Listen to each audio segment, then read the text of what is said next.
Hello and welcome to Odds on CONMEBOL Qualifiers for the World Cup. And what a weekday we saw in Matchday 5 with Argentina and Brazil losing. And Leo, this is the game in Maracanã. Yep. We are going to see Brazil-Argentina. How are you, Leo? Difficult to bet, Yes, absolutely, Edu. How are you? As always, difficult to predict these South American qualifiers. There were like some good games anyway in Matchday 5, where Colombia, Brazil was very, very emotional and football-wise was a very good game. Then what Uruguay has done in La Bombonera, anyway, many things to talk about. Yes, unpredictable South American qualifiers. So good football, in my opinion. If you want to see emotions in this international break, take a look at South America and the surprises we are seeing. We see Brazil right now in spot number 5 with 7 points behind Venezuela. Even so, let's analyze this match day, guys. Remember to press the like, subscribe, and now let's go on with the show.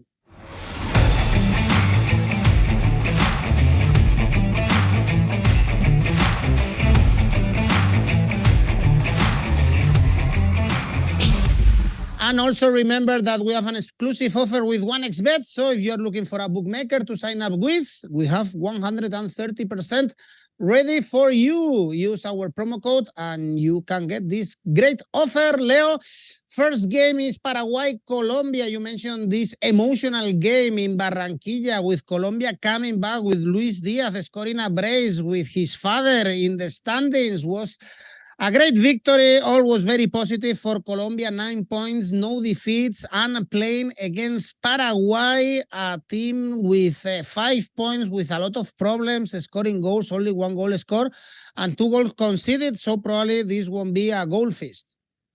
Yes, absolutely, Edu. And that night in Barranquilla, to be honest, on Thursday was like a Hollywood material, right?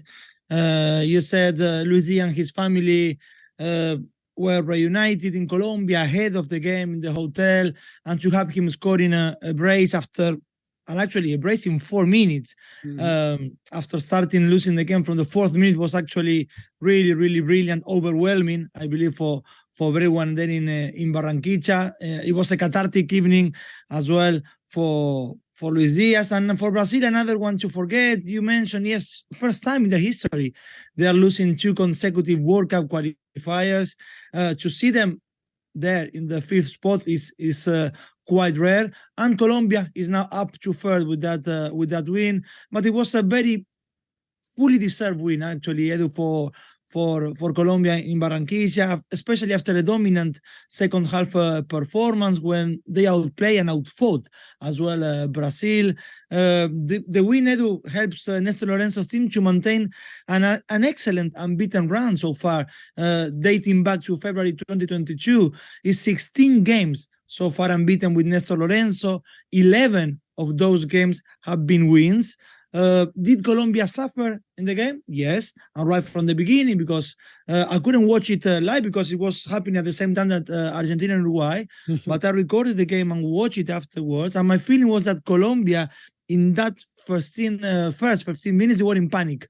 They were a rush of nerves. They seemed paralyzed, like if Brazil was this kind of like a monster with 11,000 heads, and they were there to eat them. Martinelli's goal was beautiful. Brazil moved the ball with speed of a hurricane at the beginning, very, very fast. But with the minutes passing, Colombia started to finally move the ball. Carrascal and James Rodriguez became more involved, and Kevin Castaño, pay attention to that name, Kevin Castaño midfield, a youngster who's doing very, very well, and he bossed midfield against Brazil. There were times when you could see Luis Diaz like running at lightning speed across the pitch, only to be denied by Andre tackle in the first half. Then another important moment, of course, with Brazil 1-0 up, 26 minutes of the game. You know, Edu, Vinicius went down, out injured. That injury, I think, changed things for both teams, because we know, of course, that Vinicius is a lethal weapon for Brazil. In the second half, Colombia was attacking decisively. I don't know if you have this impression with Luis Diaz, but for me, when he starts to look fatigued, like he's physically done, then boom, he reconnects with the game and wins it. 2 goals in 4 minutes for him. The second one, a complete relief in the broader sense of the word. It was celebrated with euphoria like I never seen it before in Barranquilla. And now, yes, a trip to Asunción, a place which has been a happy place for Colombia lately. A 1-1 draw in 2021 came after 3 successive wins for Colombia there. La Albirroja only managed to beat Colombia once on home soil in the 21st century. That was a 5-0 thrashing in 2007. However, of course, the chances of something like that repeating itself on Tuesday are almost non-existent. 5 qualifiers games for Paraguay have produced only 3 goals. And only one of those 3 goals was for their own against Bolivia when they won 1-0 at home. They have another 0-0 on Thursday, this time against Chile away. But to be honest, it seemed like a good point for Paraguay, Edu, against Chile away, that 0-0 for Daniel Guerreros, because they considering they played the whole second half with 10 players. But still, I will look here for Colombia to win. The odds are good for an outright win there, 2.35. So that will be my first pick. Colombia to win, 2.35. And also Colombia first team to score, odds of 1.88, Edu. Okay, we are not seeing a lot of away victories, apart from Argentina. We are not seeing, and Uruguay beating Argentina, but we are not seeing a lot of away victories. It's very tough. The stadiums are packed. There is always a good atmosphere, so it's not easy to win away. You mentioned Paraguay 5 points, same points as Ecuador and Chile, both meeting in this match day. Therefore, it's an important game. I mentioned also in our previous video that was a direct clash, if we can call it like this, the Chile-Paraguay with a goalless draw, saying we can say for this Ecuador-Chile. Leo, Chile, they also have to improve away. We saw them in Venezuela and Uruguay, and especially in Venezuela, they were, in both games, actually, they were very poor. They were second to best, and let's see if they can bounce back. But I can understand why the bookies place Ecuador as favorite. What I'm not very happy about is the odds, Leo. 1.5, in my opinion, is too short. Yes, absolutely. And let's not forget now that Chile is also without Eduardo Berizzo. Well, finally, we've been talking about Berizzo. Leaving La Roja for a long time. Well, in the end, he resigned after the 0-0 on match day 5. It's been like a pretty tough days for Chile, Edu. Not just because of this, because Berizzo's tenure came to an end, but also they look clueless. They never threaten their opponents on Thursday. At the end of the match, Alexis apologized to his now former manager for the team performances during Berizzo's time. And also on Saturday, he was very critical of the Chilean Federation, Alexis, in regard of the conditions they train. For example, he mentioned that they only have 3 showers for all the squad in the training ground. He said that they look like a 3rd division team and not like a national team that won 2 Copa Americas in the last 10 years. Berizzo is now being replaced by caretaker Nicolás Córdoba. Chile sits level on points, as you mentioned, with Ecuador and Paraguay, who are both in the top 7, but they are yet to face Brazil and Argentina, for example, Chile. So Chile had a final against a direct rival and failed. You mentioned the other day that it was a direct rival for them. Yes, and they failed. Playing at home against a direct rival, as I said again, there was no double interpretation. Chile had to win. And I mean, it was a final for both Chile and Berizzo and ended in a painful, boring, horrible, and miserable 0-0. From the very beginning, there was skepticism for the future of the team in Santiago because the Monumental Stadium in Santiago was again far from being completely full. If I have to look for positives, I will point to Damián Pizarro, this very good prospect of Colo-Colo. It was his senior debut at the age of 18 for Chile, and he became the youngest footballer to play in a qualifier with La Roja. For the first time in this competition, Chile came out with a real center forward because Berizzo added a dash of audacity here to his strategy, bringing together Davila, Alexis, Ben Brereton, and Pizarro. Of course, one thing is what you imagine. and completely different thing is what you see in the game. But Chile lacked movement, possession, and transition were very, very slow. The only chance in the first half they had was a header from Ben Brereton, and the second half was much more of the same, just Chile pushing without any ideas. Talking about ideas, that is something that also Ecuador missed against Venezuela. But for them, the draw was not something very bad. To find something in attack for the Felix Sanchez Bas, you need to go to the 69th minute of the game. Before that, to be honest, nothing happened in an attacking sense for Ecuador. In the second half, anyway, Sanchez Bas sent Angel Mena and Leonardo Campana to play, but nothing really changed for them. The negative for the 3 years is that they lost Piero Hincapié, the center half, and Jose Cifuentes to yellow cards, and they won't be able to play in Quito. Ecuador favorites, yes, in here. The game is in the altitude of Quito. We usually expect goals there, although in their last 4 qualifying games at home, we have seen 7 goals in total. So I will go yes for Ecuador to win.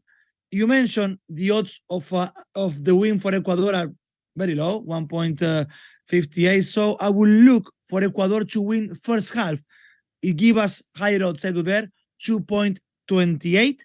And also an Asian handicap -1. Ecuador, odds of 1.99. So full trust on Ecuador por Chile, Yeah. por La Roja. Let's see if without Berizzo they can improve and go to the World Cup. But right now, Ecuador should be placed as favorite for this game. Next one, difficult to find good odds here. Obviously, Uruguay. Bolivia, Uruguay to win 1.12.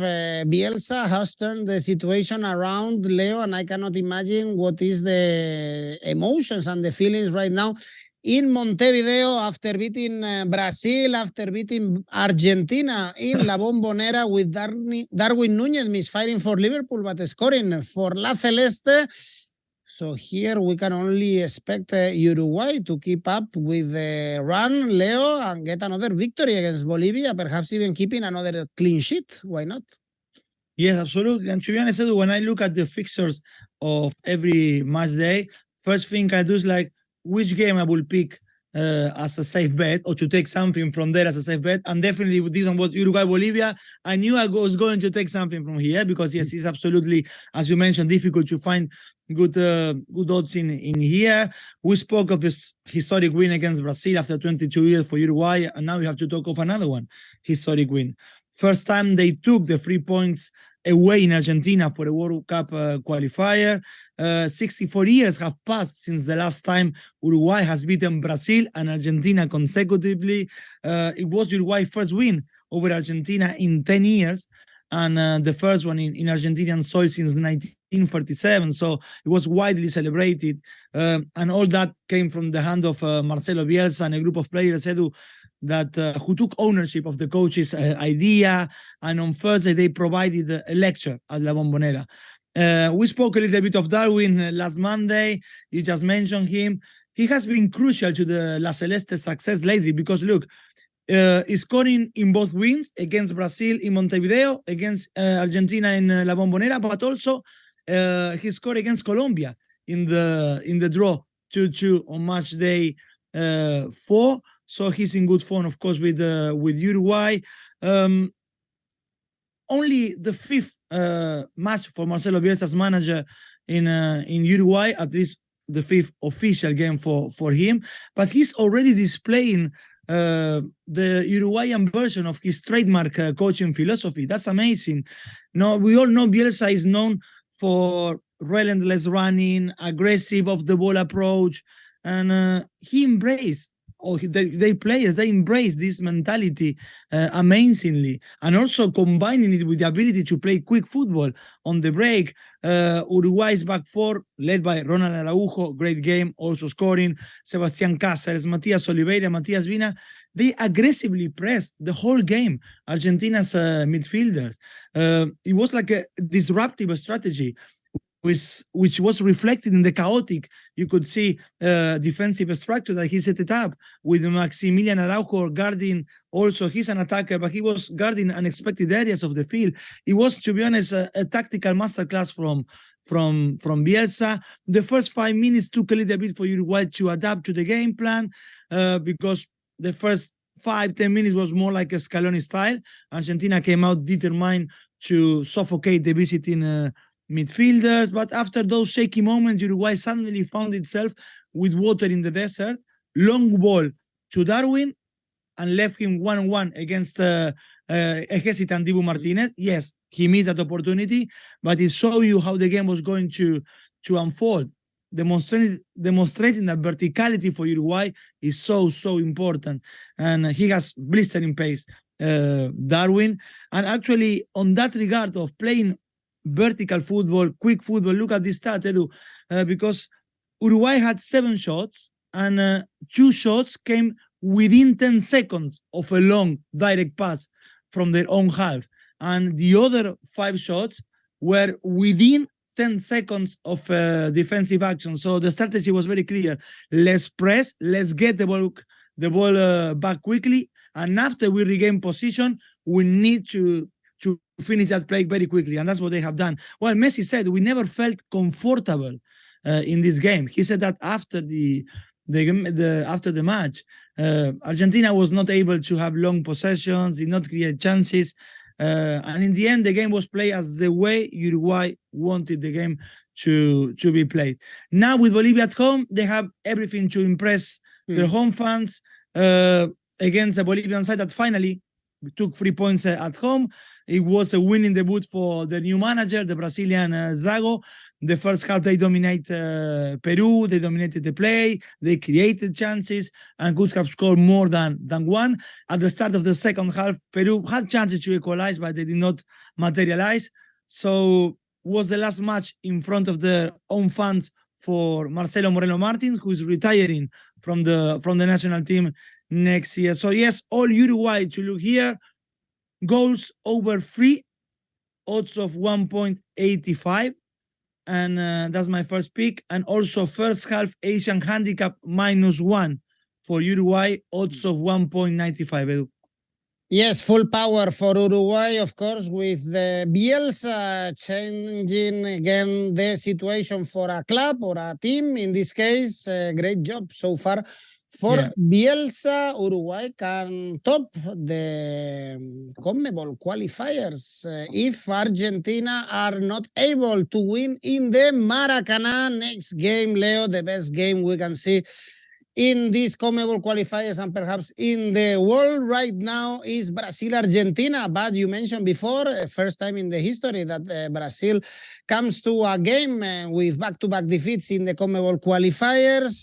Perhaps even there are questions or rumors when Ancelotti is coming to Brazil, and if it's a good idea to keep an interim manager. In the meantime, also Vinicius got injured. I can suffer this with all the pain in my heart, Leo. For Argentina was the first defeat after being crowned World Cup champions, and also the first time they conceded goals. How do you see this game? Last time these teams played was long time ago, was 2 years ago actually, and was a bit disappointing. The game was a goalless draw. Yes, and to be honest, Edu, look, today, yes, the 20th of November, as we are talking, today is exactly 1 year ago that the World Cup in Qatar started. Well, why I mention this? Because I'm feeling as nervous as I was that month, thinking about the derby in the Maracanã. I mean, the prospect of facing Brazil away is always scary, but to face them after 2 consecutive defeats, having to prove a point in the cathedral of the world football in front of their own fans made me feel at least alert. Any analysis of the Brazilian team's match in Barranquilla needs to go beyond the result, because Fernando Dini's team they were dominated by Colombia. They allowed, Edu, this is something that, yes, when the Brazilian press and Brazilian fans, they look at the game, they worry a little bit. I understand, as much as I'm the one worried as well, being in Argentina, because Brazil allowed 23 shots to Colombia, and 18 of those shots were inside the area. So although in only 10 of those, Alisson had to intervene.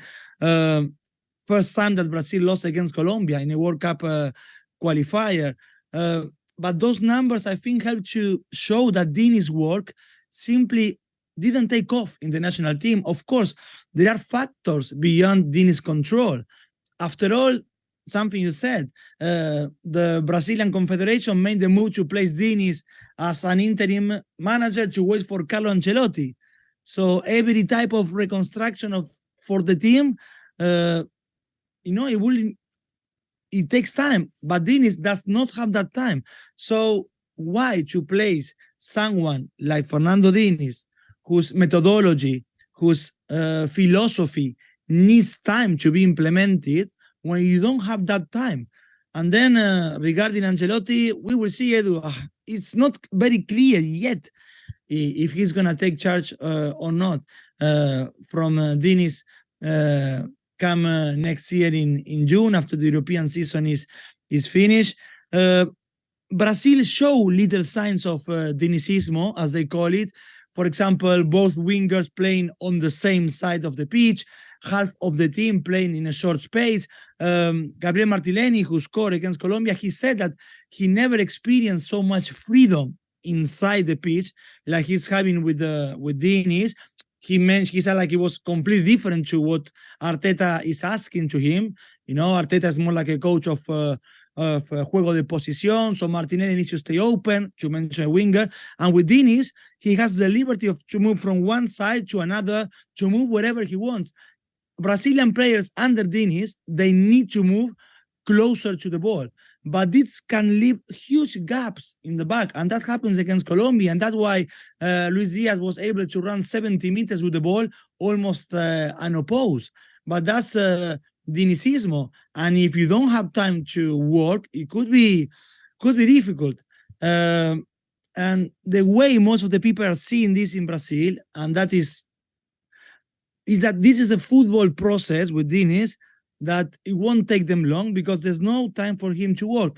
But the decision has been made in the summer, and now there's no way back. We will see where does it finish with Diniz. Look, the difficulty he's having. For example, Tite, he used only 8 fullbacks in 4 years, preparing to the World Cup in Qatar. Diniz already has used 11 fullbacks. So basically more than in the entire last World Cup cycle. For Argentina, the picture is completely different in terms of stability and direction. But after the defeat with Uruguay, there are now 4 national teams only who haven't lost a match in 2023. Belgium, Colombia, Inglaterra, and Portugal. Against Uruguay, as I said, Argentina lacked movement. They were slow in possession. And most of the time, Argentina failed to build 3, 4, 5, 6 consecutive passes in a row. Of course, that was also because of the intensity of Uruguay that we spoke before. Rochette, the Charrua's goalkeeper, did not require to make any important save, Edu. I can't recall a very important save from him. Actually, the most important goal opportunity for Argentina was a Messi free kick that hit the crossbar. And that's it. He had a very quiet night. Julian Alvarez, Enzo De Paul, McAllister, Molina, Otamendi, they were all erratic on the ball. Only Cuti Romero and Nico Gonzalez, for me, had a good match. Very likely Lautaro and Di Maria to start in the Maracanã. Maybe 4 midfielders with Leandro Paredes coming into the starting 11. For the bookies, the favorite is Brazil. And because of, as I said before, we are talking about Brazil playing at home. They have a point to prove. I agree with that vision, Edu. Because they are wanted and they want to show something. They want to prove that if in Qatar the semi-final would have been Brazil-Argentina instead of Croatia-Argentina, things would have been different. So I'm alert for this fixture with Argentina. So yes, Brazil to win is tempting because odds of 2.72, but I will go for the following. I expect, anyway, both teams to score. I talk of Brazil fragility at the back.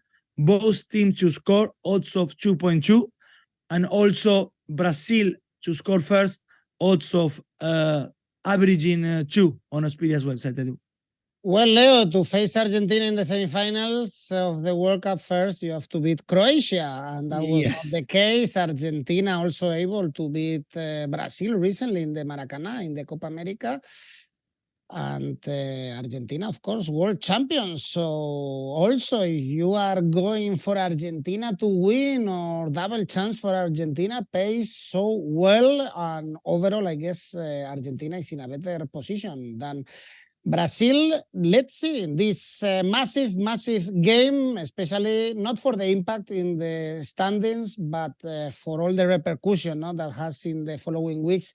This massive Brazil-Argentina. And after this game, Leo, we still have another one. They want to close these qualifiers for quite a long time. We have Peru, Venezuela. Peru is the worst team in these qualifiers. 0 goals scored, only 1 point. And Venezuela is the biggest surprise.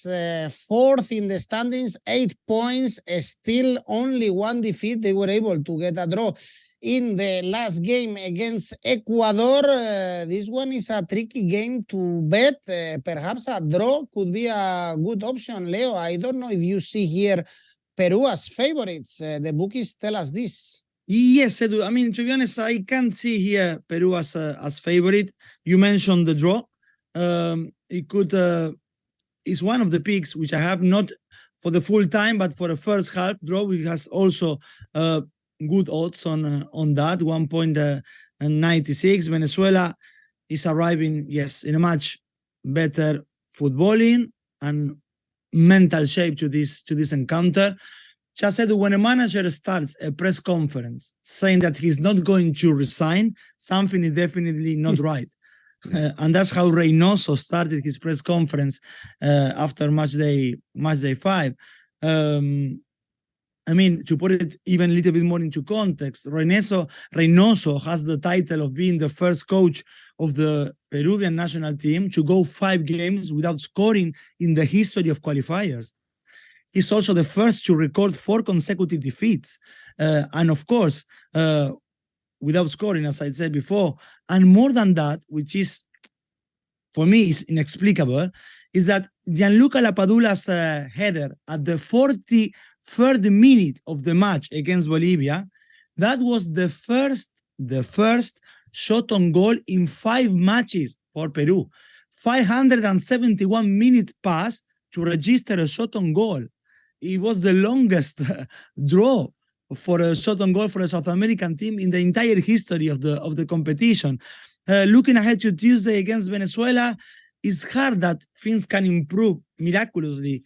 I mean, yes, we will see some changes. I told you on last show that Lapadula was likely to start instead of Paulo Guerrero. Well, that happened, but now it's very likely that they both will start the game against Venezuela. Reynoso has already mentioned he could place a double 9. In La Paz, with the game 1-0 for Bolivia, Reynoso switched to a back 3, as it happened, for example, in a friendly against Germany. But again, that turned out to be a fiasco.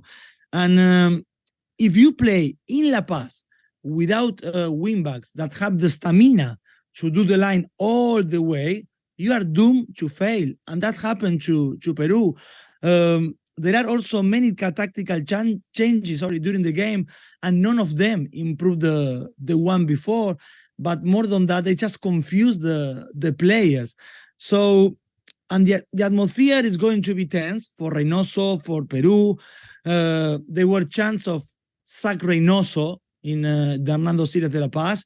So if the start is not the ideal for Peru, they don't manage to score very quick, things can turn a little bit ugly for Peru and for Reynoso in the stadio there in Lima.